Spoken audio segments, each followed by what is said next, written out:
WhatsApp guys, welcome back once again. So दोस्तों, आज की फिल्म जो एक्सप्लेन करने वाले हैं उसका नाम है कोल्ड स्किन। सो गाइस, ये काफ़ी अलग तरह की फिल्म होने वाली है जिसमें हमें कुछ क्रिएचर देखने को मिल सकते हैं। अब ये कौन है और कहाँ से आए हैं ये आपको आगे पता चलेगा। तो चलिए कहानी की शुरुआत करते हैं। मूवी की शुरुआत होती है 1914 में, जहाँ हम एक बड़ी से शिप को देखते हैं। इस शिप में हम फ्रैंक नाम के आदमी को देखते हैं जो कि एक वेदर ऑफिसर होता है। फ्रैंक को सरकार ने इस टापू पर पूरे 1 साल रहने के लिए भेजा है, या फिर मैं ये कहूँ कि उसकी पोस्टिंग यहाँ पर की गई है ताकि वो उन्हें जाकर वहाँ की मौसम की जानकारी उन्हें भेज सके। और थोड़ी देर में वो शिप इस टापू पे पहुंच जाता है और ये टापू शहर से बहुत ही दूर होता है, एक सुनसान जगह पर बोल सकते हैं। लेकिन दोस्तों, ये टापू देखने में बहुत ही खूबसूरत होता है। अब यहाँ पर एक घर भी होता है जहाँ पर फ्रैंक का सारा सामान रख दिया जाता है। दरअसल दोस्तों, फ्रैंक पहला इंसान नहीं है, पहला वेदर ऑफिसर नहीं है जिसको यहाँ भेजा गया। उसके पहले कई वेदर ऑफिसर यहाँ भेजे गए हैं जो कि यहाँ पर रह चुके हैं। अब दोस्तों, यहाँ पर एक लाइट हाउस भी होता है जहाँ पे फ्रैंक और कैप्टन दोनों जाते हैं। अब यहाँ पर फ्रैंक नोटिस करता है कि हर जगह पर नोकीले लोहे लगे हुए हैं। ऐसा लग रहा था कि इस जगह को किसी चीज़ से, किसी जानवर से बचाया जा रहा हो। ऐसा क्या है ये आपको आगे पता चलेगा। बाद फ्रैंक और कैप्टन दोनों लाइट हाउस के अंदर जाते हैं। उन्हें वहाँ एक ग्रनर नाम का आदमी मिलता है जिसकी हालत कुछ ठीक नहीं होती। वो बार बार फ्रैंक से गांजा मांग रहा था और ड्रिंक पीने को कह रहा था। कैप्टन उससे पूछते हैं कि इससे पहले वाला वेदर ऑफिसर कहाँ है, तो ग्रनर बताता है कि वो मर चुका है, उसे टाइफस नाम की बीमारी हो चुकी है। ये सुनकर फ्रैंक और कैप्टन दोनों शॉक हो जाते हैं। कैप्टन फ्रैंक से कहता है कि आपका यहाँ रहना सेफ नहीं है, हमें यहाँ से चलना चाहिए। लेकिन फ्रैंक जाने से मना कर देता है क्योंकि वो वापस नहीं जाना चाहता। लेकिन जाने से पहले कैप्टन फ्रैंक को अपनी बंदूक देते हैं ताकि वो सेफ रह सके। अब इन सब के बाद फ्रैंक अपने रूम में जाता है जहां वो अपनी चीज़ों को सेट कर रहा होता है। तभी उसे एक डायरी मिलती है जो कि इससे पहले वाले वेदर ऑफिसर की थी। और जब वो उसे ओपन करता है तो उसमें कुछ अजीब क्रिएचर्स की फोटो मिलती है। अब इसमें वही लाइट हाउस की पेंटिंग भी बनी हुई थी जो कि हमने थोड़ी देर पहले यहाँ देखा था। और लास्ट पेज में उसे वेदर ऑफिसर की वाइफ की फोटो मिलती है जिसके पीछे साल लिखा हुआ था 1908।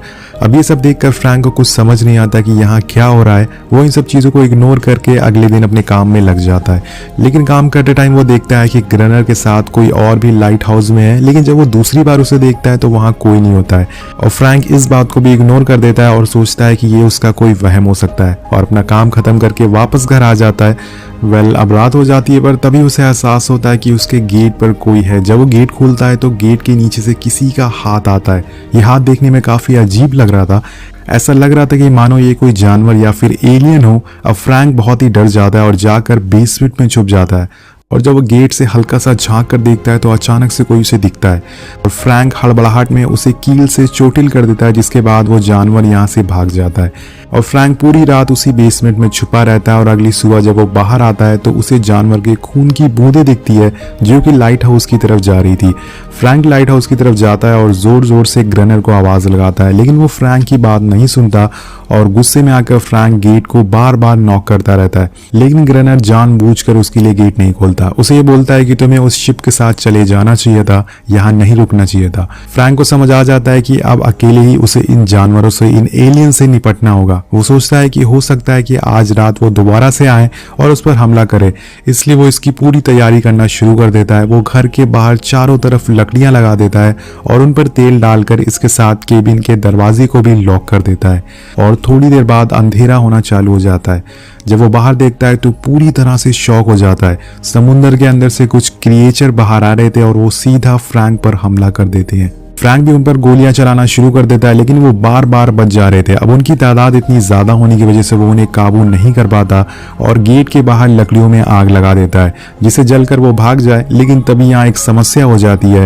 ये आग उसके घर में भी लग जाती है और देखते ही देखते पूरा घर आग में बदल जाता है और ना चाहते हुए भी फ्रैंक को घर छोड़कर बाहर छुपना पड़ता है। अगली सुबह वो देखता है कि ग्रनर लाइट हाउस से बाहर पानी भरने के लिए आया है। फ्रैंक उसका पीछा करता है, लेकिन इसी बीच उस पे एक क्रिएचर हमला कर देता है। ये उन्हीं क्रिएचर में से था जिसने कल रात उस पे हमला किया था। अब फ्रैंक उसे जान से मारने वाला होता है, लेकिन तभी वहाँ ग्रनर आ जाता है और उसे रोक लेता है। वो कहता है कि इसे छोड़ दो, ये तुम्हें कोई नुकसान नहीं पहुंचाएगा। ये एक फीमेल क्रिएचर होती है और इसके बाद ग्रनर उस क्रिएचर को अपने पास बुलाता है। वो उसके पास चली भी जाती है। अब ग्रनर फ्रैंक को अपने साथ रहने के लिए भी तैयार हो जाता है क्योंकि उसे सच्चाई पता चल चुकी थी। ग्रनर फ्रैंक को बताता है कि ये क्रिएचर मेरा एक पालतू जानवर है और मैं जैसा कहूँगा ये वैसा ही करेगी। वो पास्ट की कहानी बताता है कि एक बार इसने अपने साथियों के साथ मुझ पर हमला किया था। इसके साथी तो भाग गए लेकिन इसे मैंने पकड़ लिया, जिसके बाद ये मेरे पास ही है। आगे ग्रनर फ्रैंक को लाइट हाउस के टॉप पर लेके जाता है, जहां फ्रैंक उसे पूछता है कि जब ये शिप आया था तो तुम उसे वापस क्यों नहीं गए।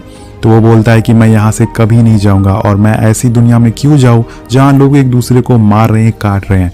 हमारी दुनिया में वर्ल्ड वॉर चल रहा है और जिसमें ना जाने कितने बेकसूर लोग मारे जा रहे हैं। फ्रैंक कहता है कि ठीक है, तुम्हें यहाँ रहना है तो रहो, मैं अगली शिप आते ही यहाँ से निकल जाऊंगा।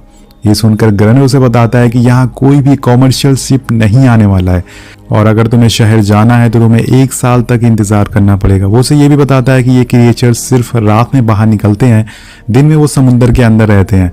इसके बाद धीरे धीरे फ्रैंक और उस क्रिएचर के बीच में दोस्ती होना चालू हो जाती है। वेल गाइस, अब अगले दिन ग्रनर फ्रैंक को बंदूक लेके ऊपर आने को कहता है और ये लोग एक फ्लेयर गन छोड़ते हैं।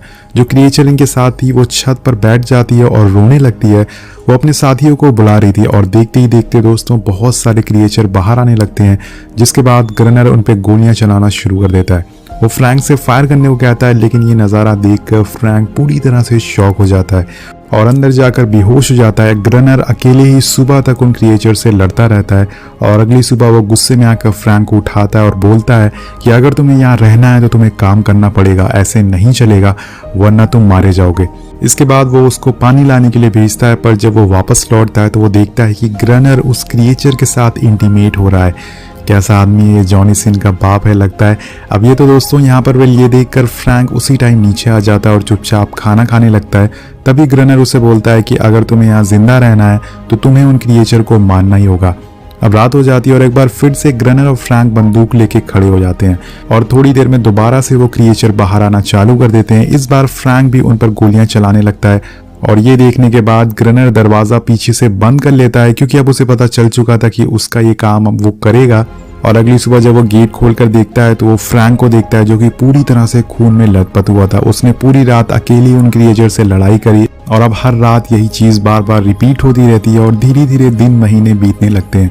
लेकिन ग्रनर और फ्रैंक के बीच में अभी भी कोई दोस्ती नहीं होती, लेकिन यहाँ पर हालात कुछ ऐसी हैं कि उन्हें एक साथ काम करना पड़ रहा है। अब हर बार की तरह वो बंदूक लेके बाहर खड़े होते हैं उन क्रिएचर्स को मारने के लिए, लेकिन आज वो क्रिएचर बाहर नहीं आते। फ्रैंक बोलता है कि अब उन्हें मालूम हो गया है कि वो हमें हरा नहीं सकते, इसलिए वो आज बाहर नहीं आ रहे। लेकिन ग्रनर उसकी बात नहीं मानता और बोलता है कि ऐसा नहीं है, वो अपनी तादाद बढ़ा रहे हैं और कुछ दिन बाद वो जरूर हम पर हमला करेंगे। इसके बाद हम देखते हैं कि यहाँ पर जो फीमेल क्रिएचर होती है उसके लिए अब फ्रैंक के दिल में दया आने लगती है और वो उसके साथ काफी घुल मिल चुका था, उससे काफी नजदीकियां बढ़ चुकी थी। जिसके बाद वो फैसला करता है कि वो उसे एक नाम देगा और वो उसका नाम रखता है एनारस। एनारस और फ्रैंक में काफी अच्छी दोस्ती हो जाती है और काफी समय बीत चुका था दोस्तों उन क्रिएचर को हमला किए हुए, जिस वजह से अब ये लोग काफी रिलैक्स हो जाते हैं। जिसके बाद ये लोग एक साथ में चेस खेलना शुरू कर देते हैं, लेकिन ग्रनर लाइट हाउस की लाइट ऑन करना भूल जाता है उस दिन और इसी चीज का फायदा उठाकर उस रात सारे क्रिएचर इन पे अचानक से हमला कर देते हैं और उनकी तादाद भी इस बार बहुत ही ज्यादा होती है, जिस वजह से ये लोग उन पे कंट्रोल नहीं कर पाते। लेकिन जैसे तैसे करके ये लोग अपनी जान बचा लेते हैं और इसी बीच ग्रनर बहुत ही जख्मी हो जाता है। हम देखते हैं कि एनारस उसके जख्मों को चाट कर ठीक कर देती है, क्योंकि उसके सलाइवा में एक पावर होती है जिसकी वजह से वो उसकी चोट को चाट कर ठीक कर सकती है। मतलब दोस्तों उन क्रिएचर के अंदर कुछ शक्तियां भी होती है जिससे ये चोट को जल्दी हील कर सकते हैं। अब इतनी दिनों बाद फ्रैंक को एक जहाज दिखता है, वो देखकर बहुत ही खुश हो जाता है। वो भागकर एक फ्लेयर गन लेके आता है ताकि उसे मदद मांग सके, लेकिन इससे पहले कि वो उस फ्लेयर गन को चलाता वहां ग्रनर आ जाता है और उसे रोक लेता है, क्योंकि वो नहीं चाहता कि उसके अलावा यहाँ कोई और आए। अब ये सब देखकर फ्रैंक बहुत ही गुस्से में आ जाता है, जिसकी वजह से उन दोनों में हाथापाई होना शुरू हो जाती है। लेकिन तभी वहां एनारस पहुंच जाती है जो फ्रैंक से उसे बचाना चाहती थी और उसे ऐसा करता देखकर ग्रनर गुस्से में आ जाता है और अपनी बेल्ट उतारकर उसे मारने ही वाला होता है कि तब तक वो वहां से भाग जाती है। और ये इंसिडेंट से फ्रैंक और एनारस में दोनों में नजदीकियां बढ़ जाती है, वो दोनों एक दूसरे को पसंद करने लग जाते हैं।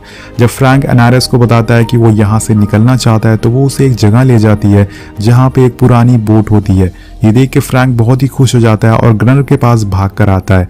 ये उसे बताता है कि हमें एक बोट मिल चुकी है, लेकिन ग्रनर उसे बोलता है कि इसके बारे में उसे पहले से ही पता था। वो बताता है कि सालों पहले यहाँ पुर्तगीज का जहाज आया था, लेकिन उसी दौरान एक तूफान आ गया जिससे कि उनका जहाज डूब गया और उसमें बचे हुए लोग इस बोट के सहारे इस किनारे तक पहुंच गए। उन लोगों को इस क्रिएचर ने मार कर खा गए, लेकिन ये बोट यहीं रह गई। ग्रनर बताता है कि वो लोग दरअसल एक डायनामाइट स्मगलर थे और उनके पास लाखों टन बारूद था जो कि उसी शिप के साथ डूब गया था। जब मैंने उन्हें ढूंढा तो वो पूरी तरह से खराब हो चुके थे और मेरे किसी काम के नहीं थे। फ्रैंक कहता है कि हमें वहां दोबारा जाना चाहिए, क्या पता अभी भी वहां कुछ बारूद हमें मिल जाए, और अगर हमें वो बारूद मिल गए तो हम उन सभी क्रिएचर को एक साथ मार सकते हैं, उन्हें उड़ा सकते हैं।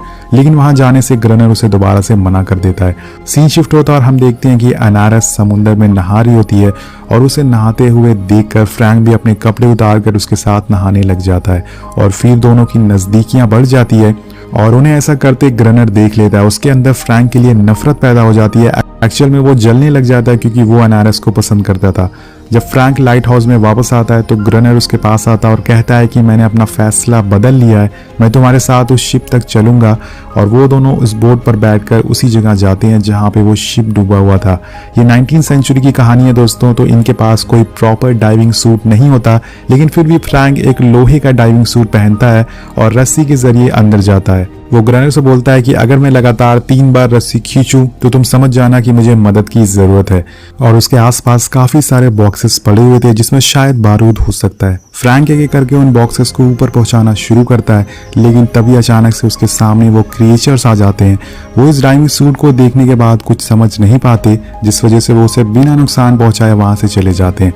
लेकिन फ्रैंक बहुत ही डर जाता है, वो वहीं गिर जाता है। वो उस रस्सी को बार बार खींचता है ताकि ग्रनर उसे ऊपर खींच ले, लेकिन ग्रनर जानबूझकर रस्सी ऊपर नहीं खींचता क्योंकि वो चाहता था कि वो नीचे ही मर जाए।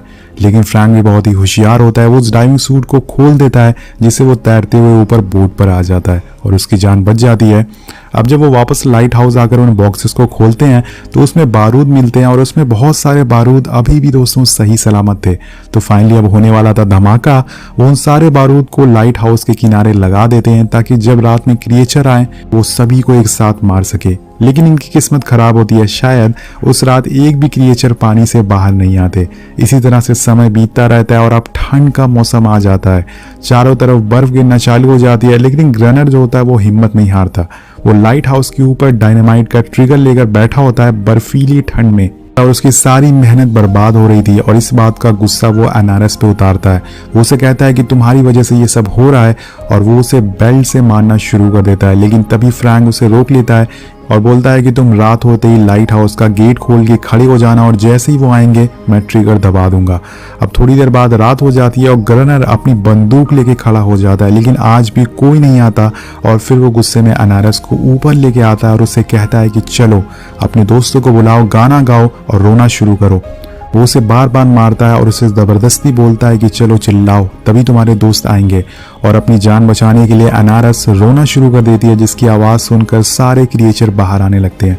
और इस बार क्रिएचर की तादाद और भी ज़्यादा थी और वो बहुत ही गुस्से में थे। वो नीचे खड़े फ्रैंक पे हमला कर देते हैं, लेकिन वो जैसे तैसे करके अपनी जान बचाता है और फिर गनर उस ट्रिगर को दबा देता है, जिससे एक जोर का धमाका होता है और आसपास जो भी क्रिएचर होते हैं वो सब मारे जाते हैं। और इस धमाके की वजह से फ्रैंक और गनर भी जख्मी हो जाते हैं। अगली सुबह जब वो दोनों नीचे आते हैं तो उन्हें हर तरफ बस क्रिएचर की लाशें मिलती हैं और अब ये लोग वापस लाइट हाउस आ जाते हैं। अगली सुबह फ्रैंक जल्दी उठ जाता है और वो ग्रनर के पास जाता है तो देखता है कि वो सो रहा है। फ्रैंक को उसके पास एक बॉक्स मिलता है जिसमें बहुत सारे कार्ड्स होते हैं। जब वो उस कार्ड को सीधा करता है तो उसमें उसी लड़की की फोटो होती है जो उसे कहानी की शुरुआत में उस डायरी में मिली थी। लेकिन यहाँ उस लड़की के साथ एक आदमी भी होता है और यहाँ दोस्तों एक राज की बात पता चलती है। फ्रैंक को पता चलता है कि उसके पहले जो यहाँ वेदर ऑफिसर आया था वो कोई और नहीं बल्कि ग्रनर ही था।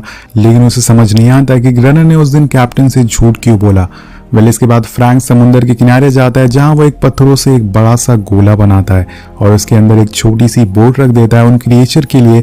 कहीं ना कहीं फ्रैंक को उन क्रिएचर से लगाव हो गया था और उसे लग रहा था कि ये उनके साथ गलत हो रहा है। अब अगली शाम जब वो उसी जगह दोबारा जाता है तो वहां देखता है कि एक क्रिएचर का छोटा सा बच्चा आया हुआ है और वो उसे वही बोट देता है जो कि उसने वहां रखी थी। साथ में उस बच्चे के अनारस भी होती है और धीरे धीरे वहां सारे क्रिएचर आ जाते हैं।